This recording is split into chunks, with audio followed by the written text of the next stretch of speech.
الحمدللہ رب العالمین والصلاة والسلام علی سید المرسلین اما بعد فاعوذ باللہ من الشیطان الرجیم بسم اللہ الرحمن الرحیم صلی اللہ علی النبی امی وعلیہ صلی اللہ علیہ وسلم الصلاة والسلام علیک یا سیدی یا رسول اللہ صلی اللہ علیہ وسلم۔ محترم و مکرم ناظرین کرام،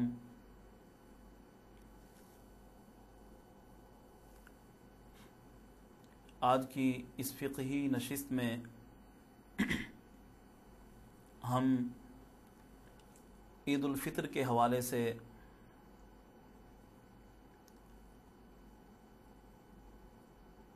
سیرت النبی صلی اللہ تعالی علیہ وسلم کی روح سے جاننے کی کوشش کریں گے کہ ایک مسلمان کا انداز عید کیسا ہونا چاہیے، کس انداز میں عید کو منایا جائے اور عید کے دن کی برکتیں اور نعمتیں حاصل کی جائیں۔ گزشتہ نشست میں ہم نے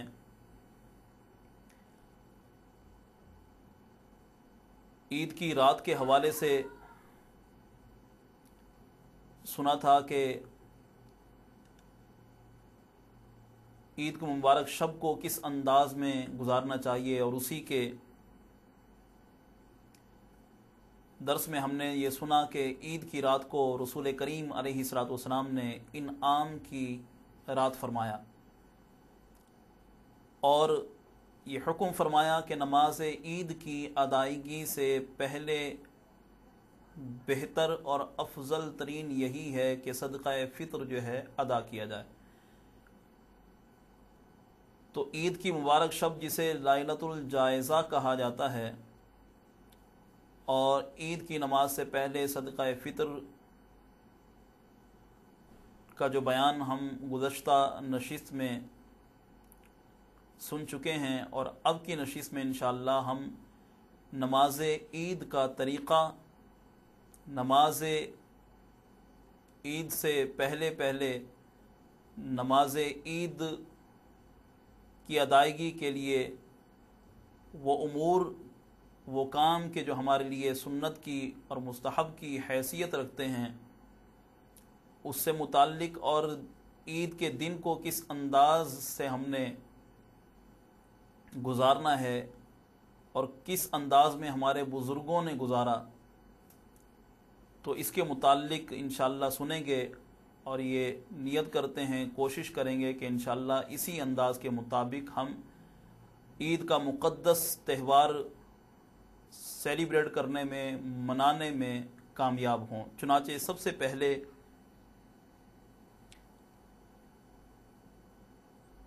تو نماز عید کے حوالے سے سنت کریمہ سے جو چیزیں، جو باتیں ثابت ہیں کہ ہمارے نبی صلی اللہ تعالی علیہ وسلم نے نماز عید سے پہلے جن باتوں کا اہتمام فرمایا، ان میں سے یہ ہے کہ سب سے پہلے عیدین میں سے ہر عید